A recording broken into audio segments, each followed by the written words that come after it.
What I want to encourage everybody to do is to get educated so that you can make the changes before you feel the effects of them. Before we dive into this week's episode, let's talk about a brand we both genuinely love, Cytoplan. You've probably heard us mention them before, and that's because their supplements are next level. Yes, Cytoplan has been part of my routine for a while now. They just get it when it comes to health. Their whole approach is rooted in science and totally in tune with nature. Exactly. Their formulas are bioeffective, which basically means the nutrients are in forms your body actually recognizes and uses properly and at the appropriate levels. Cytoplan is used and trusted by health practitioners across the country.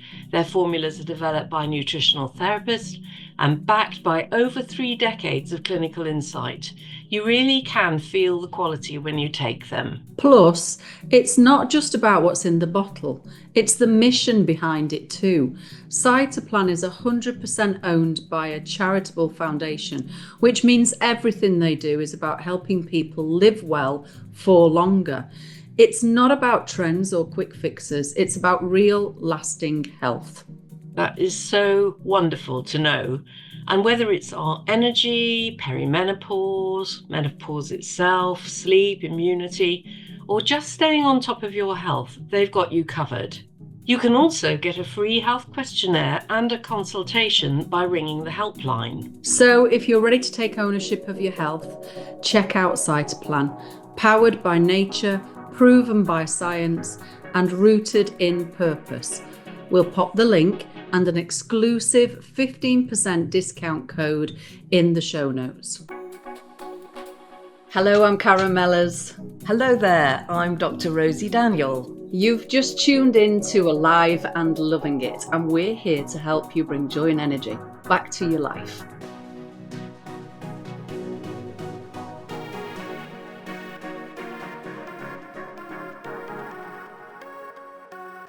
Oh, thank you so much for joining us again.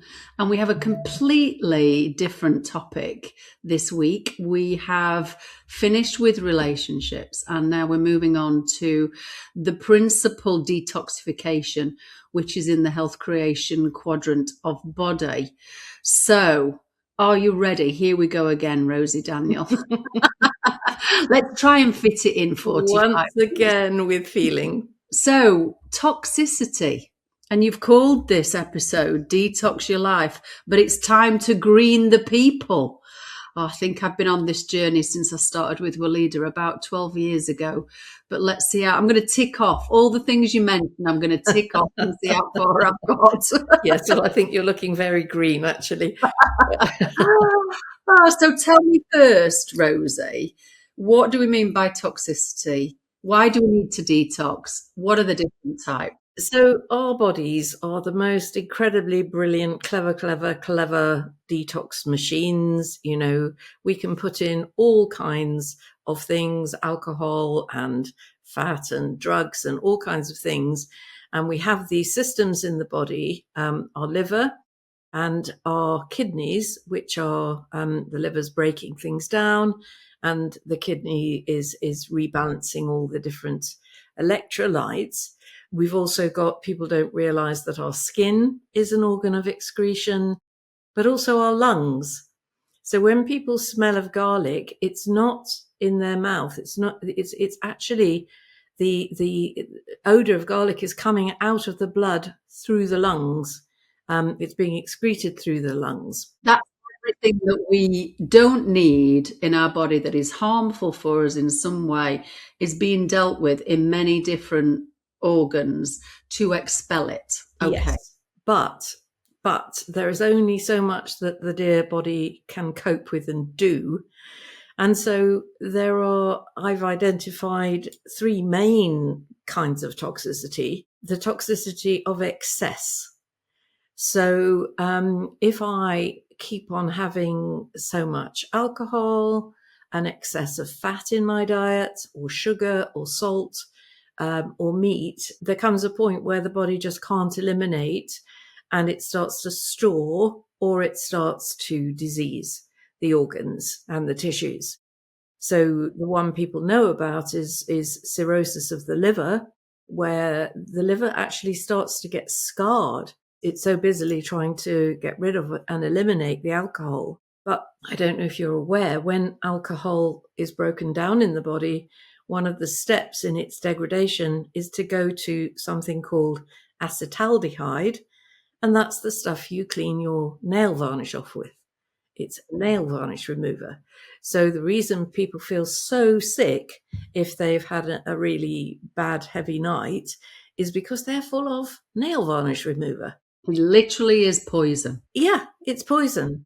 And so that's one. And we all know what happens when we have, I mean, the sugar side of it, which I know is a biggie for you. You feel very strongly about this, but you know, the body, if the blood level of glucose goes above a certain point, it's going to turn that into glycogen and it's going to store it. But if we keep on and on and on having excess sugar, we go into pancreatic failure, which is called diabetes. So diabetes is really about the fact that your pancreas can't produce enough insulin to bring down the levels of sugar in the body. And what people don't quite put together is the fact that insulin is a growth stimulating factor. Well, of course it is, because you get all this food and sugar coming in and the body goes, grow, grow. So, you know, and look at cancer, look at the fact, and I often think that it's not even necessarily the sugar that makes cancer grow more, but the insulin, the growth stimulating factor, because we're putting so much into our body and the body's getting the message to grow. And it's one thing when you're a kid and you need to grow, but as an adult, when we've reached the right shape and size, we don't need to have this constant stimulus to grow. And this is a biggie on my agenda, which is because milk is full of, you know, there are 37 different growth stimulating factors in milk. And they give it to animals that they're trying to fatten up or create more protein. And this is risky for humans, but that's a bit off topic. Then there's the toxicity that happens when the organs get weak, as I've just mentioned. So if our liver has been overloaded and our kidneys have been overloaded, and you know, all of us is clogged up, then we get a weakening of the organs of elimination. So we can be toxic just because of the chronic stress of overload. But then the one most people think of when they think of toxicity is the ingestion of harmful chemicals. So this is can be self-induced when we're taking in the alcohol, the cigarettes, the drugs, the beauty products, because as well as the skin being an organ of excretion, it's an organ of absorption. So I know you know all about this because of your long work with Willida, but you know, our skin is taking in every single thing we put on it. So that's been big in your life, hasn't it? Well, I mean, all of that is such a huge subject, isn't it, Rosie? So I'm glad we've got 3 episodes to this topic. And as usual, we've got a guest expert coming in on our next episode, the wonderful Jane Sterland from Willida. And then we have a guest that's going to talk about their life story and eliminating these toxins. I mean, what's coming to me, first of all, is everything in moderation.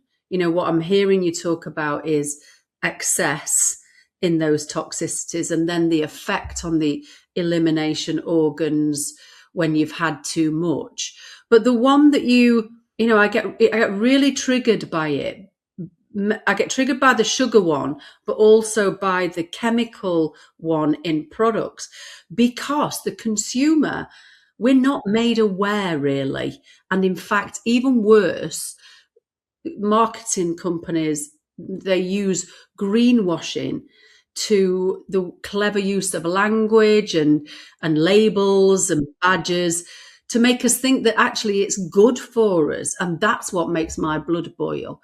If somebody, I think there should be a rule that companies will have to state exactly what the impact is of these ingredients that they're using so that you have an informed choice. But of course, that's a massive dream and it's not there right now. And it just makes my blood boil when you don't know how much sugar you're eating and you don't know what chemicals are on the products that you're buying. So I think in these episodes, we just want to raise as much awareness as possible for people, don't we? Absolutely. And we don't want to go into eco despair, because all of us are doing what we can to lighten our impact on the planet and to lighten our impact on ourselves and our children and our homes.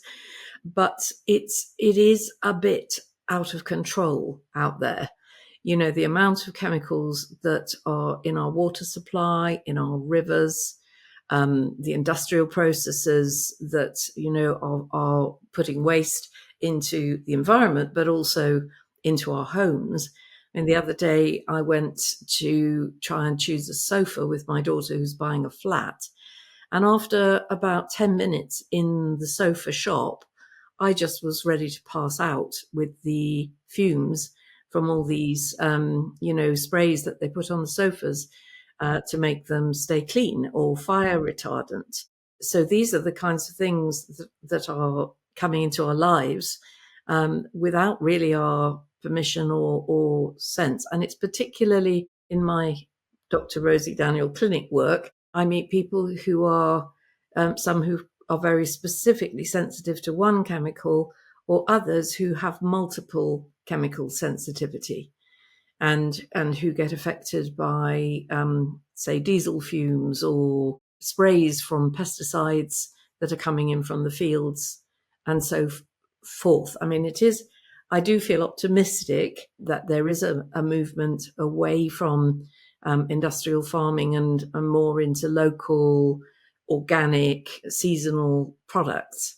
I think this is, and the number of restaurants now who make such a big thing of that all their cooking is local. I did have a bit of a repercussion of that the other day, because I went to a local place and they said what was in season was Jerusalem artichokes. Well, you can guess what they're also called fartichokes. For some people. Enough said. But there is in Great Britain a whole group of doctors who run something called the British Society of Environmental Medicine. And these are usually people who've been strongly affected themselves by the impact of chemicals. But they've been looking at the impact of incinerators and tips and waste and air pollution, what's coming in downstream for us. You're right, there's hope because there's more products now that are environmentally friendly and have reduced toxins. I mean, the big one, when I started with working with Walido, which is probably 12 years ago now, it was still very common to have parabens in your products and many other ingredients that are just there to increase shelf life. Now, the reason they're there to increase shelf life is so that you can increase profit. It's got nothing to do with how good they are for you or how good they are for the planet. And I know we'll talk more about products next week, but you see more organic beauty products now than I've ever seen before. So there's hope. There's hope. But what about the ones that we can do something about? And he touched on those at the beginning. I mean, we could do a whole program on alcohol, but let's just, let's talk about those ones that these are things that are coping mechanisms for us, alcohol and sugar. How do we start to control that? Everything in moderation. I think there's a massive movement going on now. And you told me that when you were in Spain, that lots of the menus had a without alcohol version of a wine or a beer or a cider. And I noticed that as well. I think that, you know, all my colleagues in this part of the subject matter say that if alcohol was tested now for human safety for consumption, it would not get passed, because it's so toxic. But we've normalized that toxicity, and you know, it's almost like a badge of honor. Oh yeah, I had a hell of a hangover, or I'm hanging, or whatever. But I think there are an awful lot of us who are sick and tired of feeling sick and tired. And, you know, gosh, how many of us? I'm not from the temperance society. I'm all for people having fun and, you know, recreation. But alcohol is such a great thing to get out of your life. And I think that I learned from one of my girlfriends who will have a glass of wine at a meal, and she has her glass of wine will last through the whole meal. She doesn't have 3 or 4 or 5 or 6 glasses of wine, and she tastes it.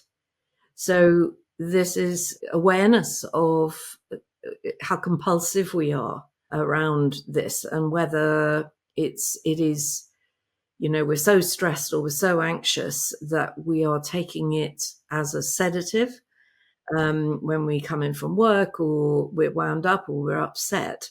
So, and I think there are much better things for that. I think CBD oil, for example, is a far better way if you need something to help relax, or THC for that matter. I think, and you know, the interesting thing about those substances is that we have got an endocannabinoid receptor system in the body. I think you need to say that word again. You slipped that one in there. Endocannabinoid. So endocannabinoid system. So we have these receptors for the molecules that are in CBD and THC, which is why they work. We have receptors for opiates, for morphine and its sisters and brothers, which is why they work. So we must make something, as we make endorphins that land on our opiate receptors. We must make a neurotransmitter that's similar to cannabis or cannabis oil. So it's a gentle way. Lots of people are finding it's super helpful for sleep. The CBD is more sedative. The THC is more excitatory. But, you know, and I heard a policeman saying, you know, I have never been called to break up a fight of people smoking dope. Whereas with alcohol, you know, it brings out, as it people get disinhibited, and you know, the anger and so different drugs and have got different profiles in terms of what they do to us emotionally. I know for me it was normalized growing up because it was always linked with celebration. It was always linked with needing to chill out. I think that was the word that was used. And it was almost linked with, well, it was reward. You know, you've worked hard, so you can have a drink. And those patterns just were transferred to me. I didn't even know they were patterns until the first time that I gave up alcohol for 8 weeks. And that's the length of time that you need to do it to break the cycle between the behavior and the drink. And, you know, I've done it a number of times through my life now. The last was last summer. I had 5 months without alcohol, and I'm so glad, because I was traveling, I was on the road, living nomadically, running retreats, doing the podcast. I needed all the energy I could get. And funnily enough, I've sort of slipped a little bit over the winter period, but I will only drink now if it's nice alcohol and it's something to be enjoyed. I think I've broken I'm tired, so I need a drink. Wonderful. I mean, I think the extra weight that I am carrying is due to my partner adores wine.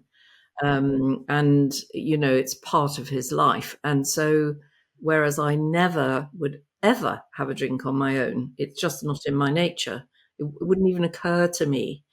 But it's a peer pressure thing, isn't it? That if you're living with and around people who are in that habit, It's hard. but I think I think it's one of the biggest things to change personally, because yes, people know about the liver side of it, but it's neurotoxic. It obviously affects the brain, but it affects the peripheral nerves.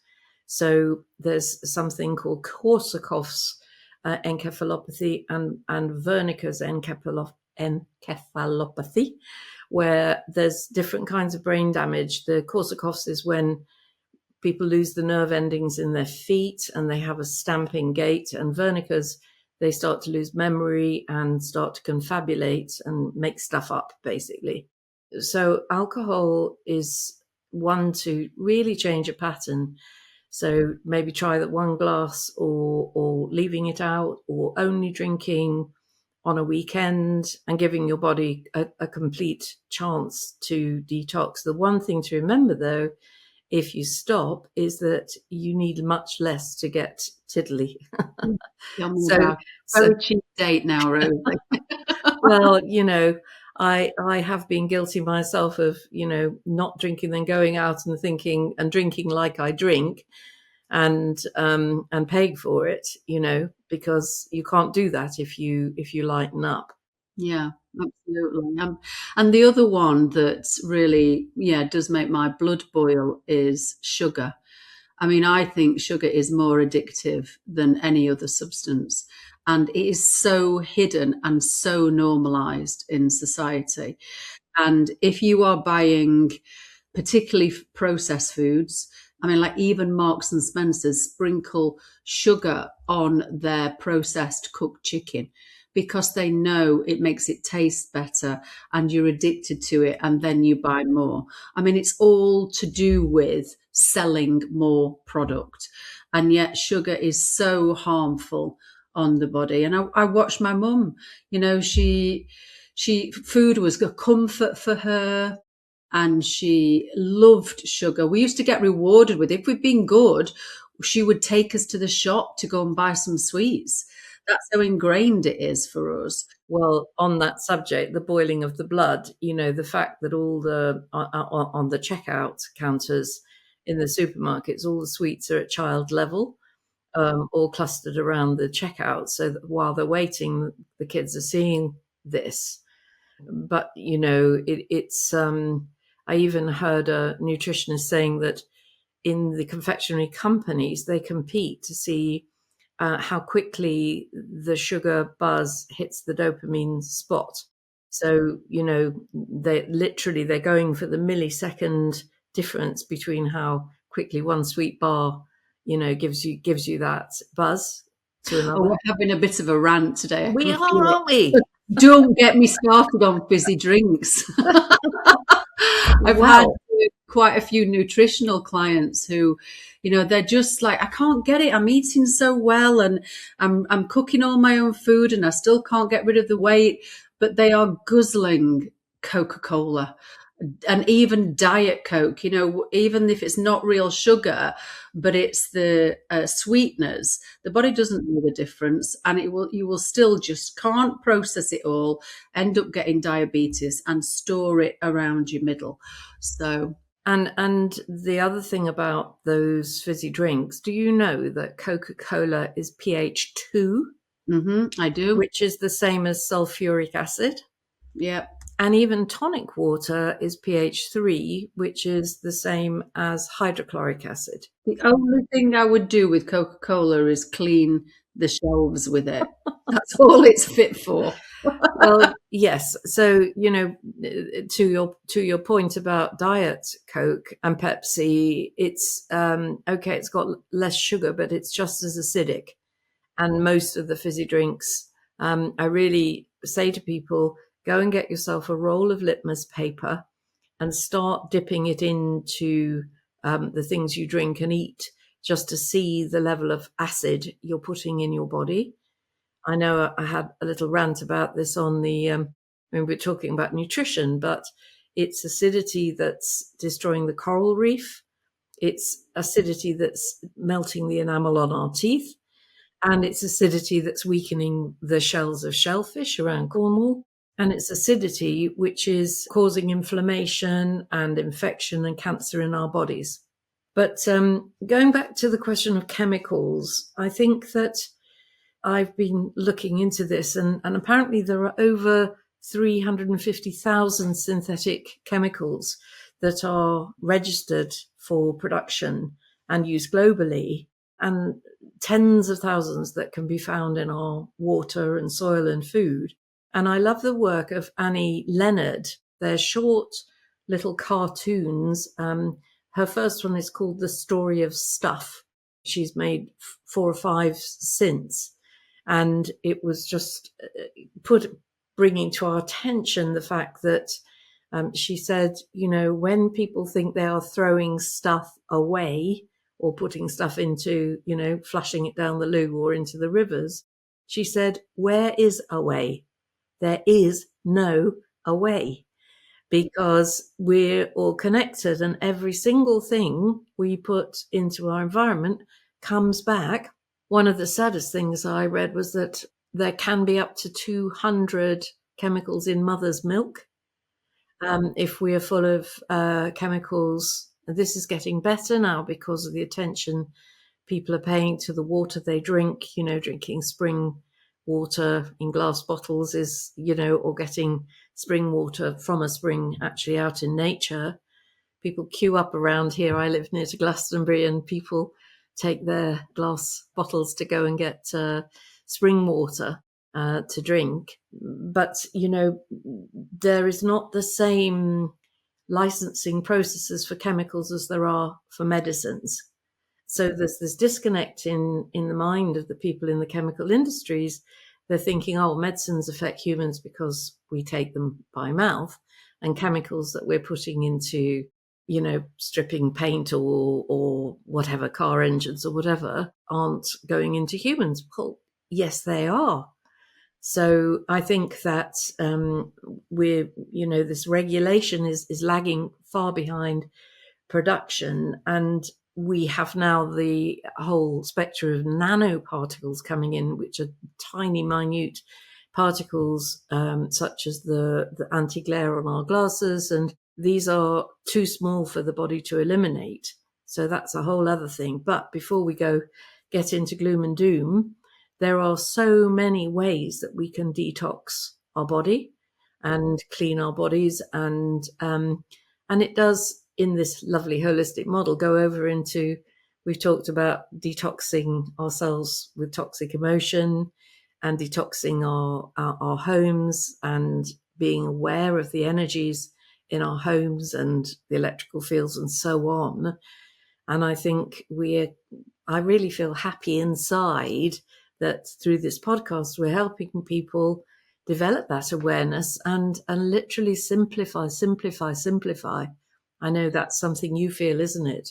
Absolutely. And I was just thinking, I've asked a question of you a lot on many of the different topics. What are we looking for? What are we looking for if we are toxic? But with the information that is out there now, what I want to encourage everybody to do is to get educated so that you can make the changes before you feel the effects of them. Because I know things like, the liver, and if you cut down on sugar and lose weight, the body is so clever. You can reverse what is happening in some cases. But why wait until you get there, particularly with all the information that is out there now, Rosie? I mean, what's been in my mind recently, because of moving in the new house, 2 areas. One is the products that I use to clean my home, and the second is how I can provide my own food from this land that I live on, but also what do I do with the waste? So we spent a lot of time getting rid of things when we left our home in Derbyshire, but getting rid of things in a conscious way, not just putting it all in a skip, but making sure it was upcycled or donated and that's very prominent here where I live now in Kulbaki. There is what's called a sharing shed round the corner, and it's attached to the church. But anything you're not using anymore, you can take to the sharing shed, donate, and then people who are in need can come and have a look and take what they need. It's very beautiful. And I don't know what it's like round about you, but we do have different bins for plastic and metal, cardboard. And the food one is so good here in Scotland. So whatever type of waste food you've got, it goes into a separate bin and that gets taken every week. Now, I really felt the impact of not having that when I was traveling. So I can feel my whole system sort of settling, knowing that we are reducing the impact on the planet as much as possible, but also buying local food, asking where it comes from, checking out the ingredients, and not believing what you're told with products. Do your own research. Yeah, and I think the thing of thinking about where you're eating on the food chain, I know that with the vogue for ketogenic diets and high protein diets, that people are swinging back across to more meat, more fish, more animal food in general. But let's just remain aware of the fact that the higher up the food chain, the more that animal has fed, and possibly products that are fed to them by farmers that want them to grow faster. And our fat is a universal solvent along with water. So the places that chemicals stay is in the water and in the fat in our bodies and the bodies of animals that we eat. So you say everything in moderation, and I'm with you there, but the provenance of where our food has come from, to eat grass-fed meat rather than industrially farmed meat or corn-fed chicken, it's all the difference in the world. And if we vote with our feet and shop for those things that are clean, and have been raised consciously, then we are in so much stronger a place. And I think that, having breaks, having days, they say that Coco Chanel used to fast every Sunday and that she put her beauty down to giving her system a rest. And of course, a lot of people now are doing intermittent fasting and limiting the time during which they eat to maybe 8 hours in a day. Mm-hmm. Do you do that? Yeah, definitely. Don't eat after 7:00 at night, as much as I can help it. Sometimes, depending on how long the work day goes, but it also means that you've got time to digest your food, so it helps you sleep better. But not eating after 7 until 7-8 o'clock in the morning, that is fasting, because it gives your system time to digest the food and reset. Yeah. I have a shorter period. I eat between, say, 11 a.m. and 7 in the evening, to try to give my body 16 hours to process through and digest everything and get back into a state of homeostasis. So that means same state. So all of the organs are trying to get us into this balanced state. But if we keep on putting in more, snack, it's never getting into that lovely state of balance. Yeah, but having lighter days, you're a nutrition coach, I know, so having those lighter days with maybe juices or soups or more water, more salads, is that something you advocate? Definitely.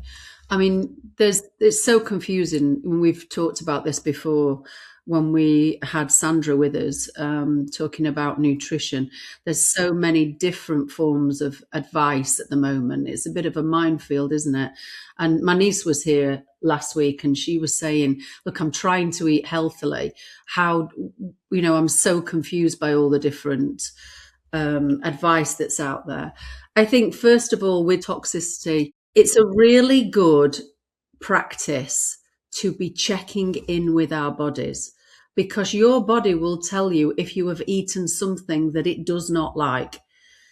You mentioned artichokes. Well, listen to when that happens, because if you've eaten a meal and your stomach is not gurgling and you don't feel any cramping and you're going to the toilet fine, actually what you're eating is suiting your body. If you are eating something and then suffering with, really gastro problems, don't eat it. Your body's talking to you all the time. So checking in with yourself and noting down, what is it that I had to eat that has just brought that on? But definitely water, the amount of water that you drink. And I am so conscious of it that I don't drink enough sometimes. And I can feel the effects of dehydration, particularly as I get older. And cooking your own food with fewer, simpler ingredients. Because when you turn something over and you read the ingredients, if it's got 40 ingredients in, can you ever imagine putting all those ingredients into something you were cooking at home? It's all about shelf life. So, the simpler, the better. I love that. And this is going to sound like the most obvious thing ever, but I only realized last year that the reason I was letting myself get dehydrated was because I actually couldn't stand drinking tap water. And I'd always shied away from buying bottled water. But unconsciously, I'd get a glass of tap water and I'd drink, 2 tablespoons of it and leave it, because I actually wasn't, I just didn't like the taste. It was tasting to me like bleach. And now I've started getting spring water and particularly putting it in the door of the fridge to chill. To me, it's like drinking champagne. It's so beautiful. Yeah, So it's life-giving, isn't it? Mm-hmm. Yeah, absolutely. I was just going to say, I think the other thing that gives me hope, Rosie, is the amount of people that know more about this subject than us. I surround myself by people who are always educating themselves on how they're living and what they need to leave out of their life and how they need to detox and how they need to look after themselves.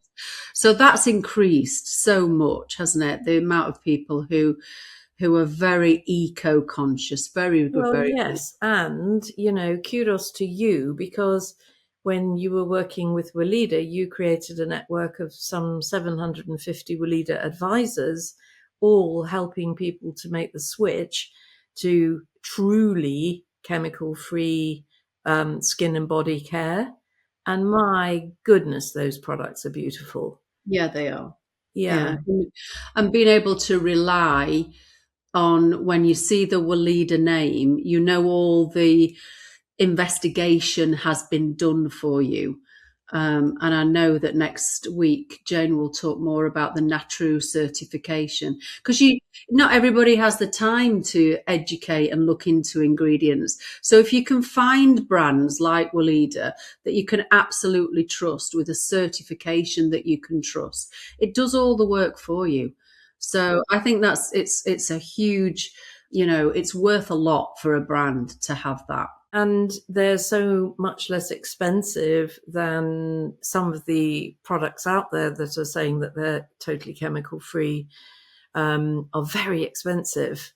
Whereas actually, the Walida products are perhaps a quarter of the price of a main type brand. Don't want to say any names. And while we're on that subject, there are the apps, aren't there, Karen, that people can use to check what's actually in the food and what they're buying.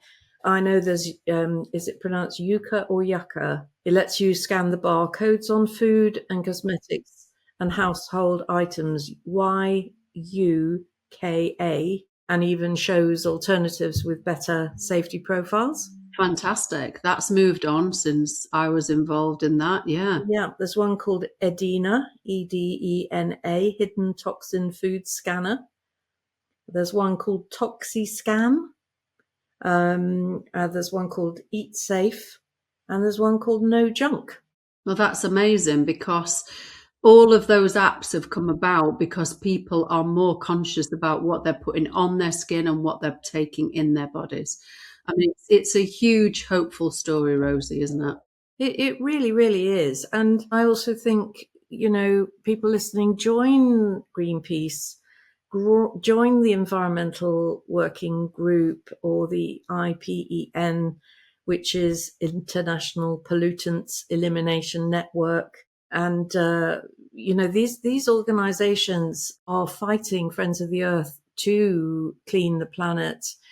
And I think let's just get vocal and let's get involved and let's see what we can do to really, really get ourselves into this beautiful, lighter living. That's when a company really changes, is when people stop buying the products and start choosing differently. From the ground up, if we as consumers don't accept that what we're being sold at the moment and don't accept the greenwashing, vote with your feet. Yes, absolutely. That's when change happens. Yeah, we've all got that power, haven't we? We've all got that power to make that choice. I think BioD is great for household products. Ecover's pretty good. And the apps I've found for household cleaning products, there's one called Green Check. There's one called Safe Label. There's one called Chem Zero and one called Toxic Scan. I'm in horror walking down the corridors of a supermarket. But I also adore it because I walk down all of those product aisles, the washing powder and the dishwasher tablets and everything that's going into the environment. And so happy to just be like, no, no, no, no, no. I hardly buy anything from supermarkets now. If we all did that, supermarkets would not exist. Things would have to change. Yeah, well, another bugbear is about detergents and the dishwasher tablets. There are chemical-free dishwasher tablets because your dishwasher doesn't completely rinse the stuff off. And our membranes of our cells are made of phospholipids. And what do these detergents do? Dissolve lipids. So I am concerned that if we're eating the bubbles, not rinsing our washing up, but we need to move to non-toxic dishwasher products that leave no residue whatsoever. Yeah. But a final word for growing. I have, looking out of my window, I've got 4 raised beds out there and 2 little half beds and a polytunnel, which Mike, my partner, put up. And that more or less feeds us, especially obviously in the summer, but even through the winter, I've got cabbage growing out there and Brussels sprouts and some cabbages and lettuces and things in the polytunnel. Send us some more pictures of your polytunnels and your raised beds, please. I want to see Rosie through the seasons. We can share that on Instagram. Well, we shocked ourselves, but I think I told you about Mike and the unholy pile of manure that he said, would you like some fertilizer for the garden? I said, absolutely, marvelous. Came home and the farm had brought a truckload that was taller than my car. Oh, no. And then we had to wheelbarrow it all up when the beds first went down. But we did put all this manure eventually into the polytunnel. And honestly, we astonished ourselves. People thought we were market gardeners, because it was so abundant.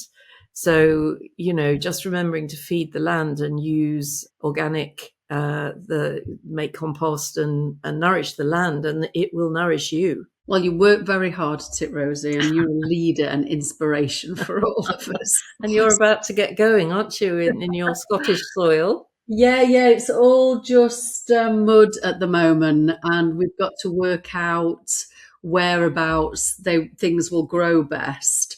But I know we're definitely having fruit trees, and there will definitely be herbs. But of course, I've chosen very wisely where I live because I live 20 minutes away from the most amazing biodynamic nursery called Pontisfield. And Duncan is a dear friend, and he's going to come round and tell us where best to put Nice. everything. So we've got our own consultant, and we're looking forward to doing that. It'll be a project for us this spring, summer. Marvelous. And of course there are, boxes. There's the Abel and Cole and Riverside, and people who will bring, and local. We've got a lovely group of local farmers who do a little cooperative, and you can go around there and get organic vegetables. So it's all happening. It's getting easier and easier and easier to look after ourselves beautifully. It is. Up here, ours is called Black Isle Veg Box, and they deliver it every Thursday. And I'm getting a little bit sick of parsnips now and neeps. And Michael keeps complaining that you have to wash the soil off of these vegetables, and they're all funny shapes. Funny enough, carrots don't just grow in a straight line. It's good fun. Oh, thank you, Rosie. Great pleasure. And it just is a good note to self to just make more effort and spread the word. Yeah. And share what we grow and, just connect. Yeah. Lovely. Thank you so much, Karen. Thank you so much for joining us on this episode of Alive and Loving It. We really hope that today's conversation has sparked your passion and showed you ways to open up into the vibrant life that's possible for you.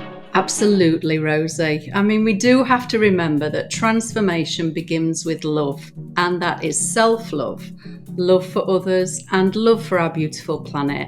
When you embrace love and you just allow yourself to receive as much as you give, you unlock the fullest potential of your life. That is the truth, Karen. And we're here to support you every step of the way on your journey. So if you enjoyed what you heard today, please join our community and check out our trainings and our services, such as my Dr. Rosy Daniel clinic and Karen's beautiful women's circles and retreats, and the events where we can all go deeper together. And do please send us your feedback. We want to hear your ideas for the podcast, who you'd like us to interview, and the questions you want us to ask and get answered. Through the contact page on our website, just go to aliveandlovingit.org. I've really enjoyed reading them. But when you're there, be sure to sign up for our newsletter and updates. And what about following us on Instagram as well? We are at Alive and Loving It Community. Once you've signed up to the newsletter, you'll receive extra notes from today's show and more inspiration to help you live your most vibrant life. Thank you for being with us. Keep shining, stay true to yourself, and remember, this is your time to live your fullest, healthiest life. So until next time, keep doing what you love most in life. I know Rosie and I will be. We're so excited to connect with you on the next episode of Alive and Loving It. And we welcome you with open hearts to our Alive and Loving It community.